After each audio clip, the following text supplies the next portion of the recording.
Muito boa noite, amigos associados do Sicredi Ibiraiaras. Espero que todos vocês estejam bem. Eu sou a Desirê Brant, meteorologista da Notus, e é com imensa satisfação que nesta noite, aqui no Rio Grande do Sul, no município de Davi Canabarro, nós da Notus, junto com o Sicredi, iremos entregar a vocês um material muito especial, com um conteúdo bem completo e criterioso sobre as expectativas climáticas para a safra de verão 23 e 24. E eu espero que todas estas informações possam ajudá-los nas melhores tomadas de decisões. Acompanhem. Agora confiram a previsão climática para a safra de verão 23 e 24, em especial para Davi Canabarro, através dos nossos mapas e também do gráfico para os próximos 180 dias, com a previsão mais detalhada de chuva e também de temperatura. Mas antes de tudo isso, é preciso observarmos como estão as condições atuais, principalmente no que diz respeito à umidade disponível no solo. O mês de junho fechou com a chuva acima da média entre São Paulo, Mato Grosso do Sul e principalmente no Rio Grande do Sul. Os índices de água no solo estão excelentes na região sul do Brasil e vão aumentar ainda mais nesses próximos dias, sobretudo na metade sul do estado, porque ainda tem muita água para cair no decorrer desses próximos dias ainda na região sul do Brasil. Bom, antes de falarmos a respeito da previsão, é claro que é preciso mencionar o protagonista da nossa safra de verão, o El Niño, que de acordo com o NOAA está vigente, e quando a gente olha aqui para o nosso mapa de anomalia da temperatura da superfície do mar, nitidamente observamos o aquecimento aqui no Pacífico Equatorial. Temos uma anomalia perto de 1 grau no Pacífico Central, e aqui nas áreas mais próximas à América do Sul, a água do mar está até perto de 3 graus mais quente do que o normal. Aqui do lado direito nós temos uma espécie de aquário, onde a gente consegue observar as águas em profundidade, justamente aqui na linha do Equador. E aí a gente consegue identificar algumas parcelas de água mais quente que vão emergir ainda nas próximas semanas, mantendo esse aquecimento ou até aquecendo mais a água em superfície no Pacífico tropical. De acordo com o NOAA, a probabilidade gira em torno de 90% ou até mais do que isso para a manutenção do El Niño no decorrer dos próximos meses até o nosso verão. É isso mesmo, safra de verão sob condições de El Niño. Por enquanto, um El Niño com fraca a moderada intensidade, de acordo com o NOAA, e a probabilidade para um El Niño mais forte ainda é menor. E o que esperar em anos de El Niño? Em média, costuma chover mais no sul e menos entre o norte e o nordeste do Brasil. Entre o sudeste, centro-oeste e a parte oeste aqui da Amazônia, a expectativa é principalmente de um verão mais quente, até porque a chuva não deixa de acontecer nestas áreas, mas ela vem mais espaçada e dessa forma isso permite que a temperatura suba mais. Bom, e quais são os desafios para o agro em um ano com El Niño? Primeiro, a irregularidade na chuva entre o sudeste e o centro-oeste. Como eu falei, ela até chega mais cedo, ela não deixa de acontecer, mas é aquela chuva de pancadas localizadas e com curta duração. No Mato Piba, a chuva também não deixa de acontecer, mas ela não alcança a média histórica.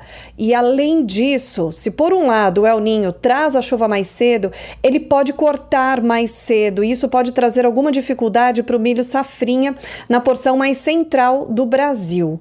Bom, e por causa do El Niño, as condições ficam mais favoráveis ao surgimento de pragas e doenças, especialmente doenças fúngicas, quando a gente fala de excesso de chuva, como é o que pode acontecer na região sul do Brasil.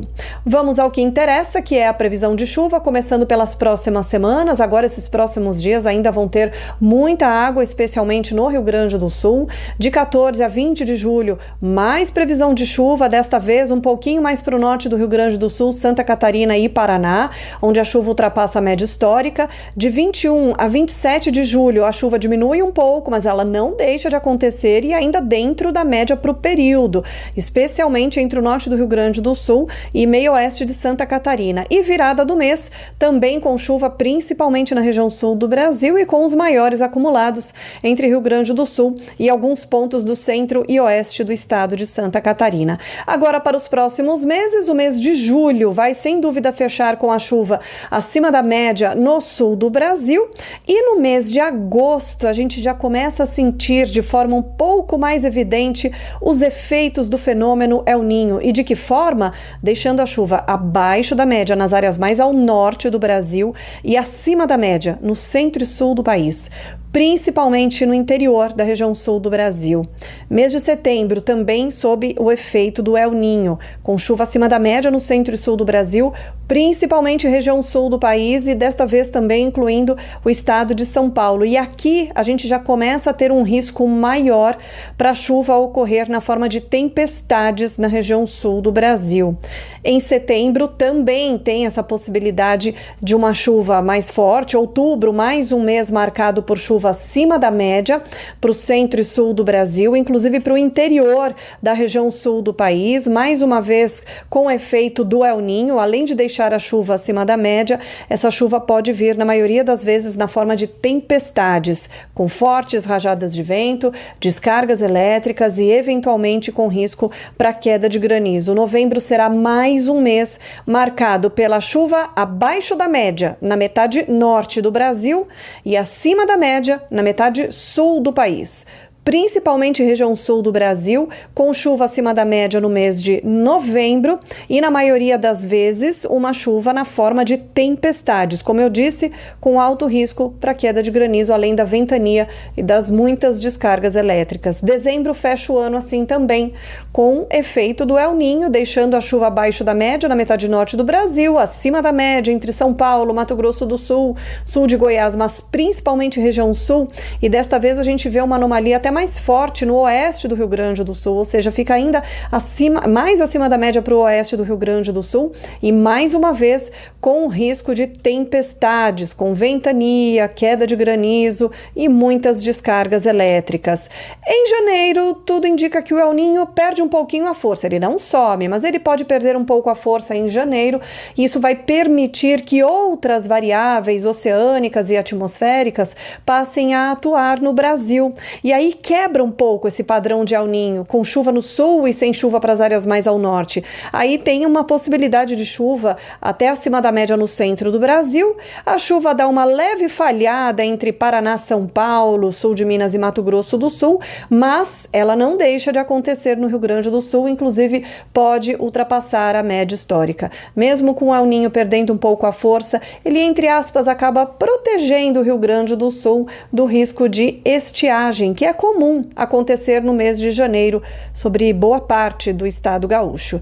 Atenção, porque esta é uma previsão mais estendida, né? Nós já estamos falando do mês de janeiro e isso pode mudar um pouco, mas por enquanto a expectativa ainda é de chuva acima da média para o Rio Grande do Sul. Pelo menos o El Niño, mesmo perdendo a força, ele pode diminuir o risco de estiagem que costuma acontecer no mês de janeiro no Rio Grande do Sul.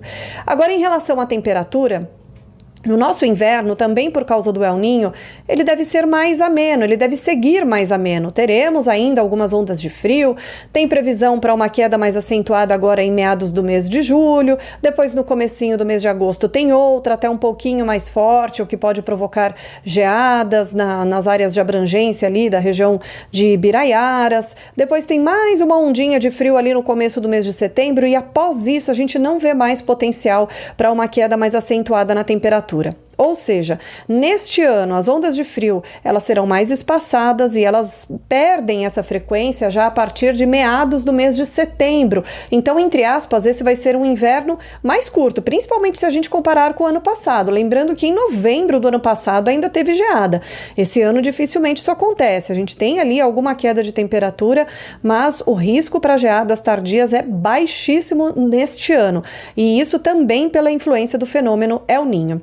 Agora, de forma mais detalhada, a previsão para os próximos 180 dias em Davi Canabarro, começando pela chuva representada pelo nosso gráfico aqui de barrinhas em azul, e a gente observa que chuva é algo que não deve faltar. Ela apenas muda um pouco o seu comportamento, especialmente a partir de meados de outubro. Não vai deixar de chover, inclusive ela vai ultrapassar a média histórica, como a gente viu nos nossos mapas, só que a distribuição dela é que fica diferente. O sol vai aparecer mais vezes, vezes entre uma chuva e outra, teremos alguns períodos de tempo mais firme entre uma chuva e outra, o que ainda não é nada preocupante, até porque tem muita água para cair até lá. E aí, apenas a partir de meados do mês de outubro, a gente vai ter uma chuva um pouco mais espaçada. E desta forma, a temperatura máxima representada pela linha em amarelo, ela deve subir com mais facilidade a partir justamente de meados de outubro, porque o sol vai aparecer mais vezes, isso vai permitir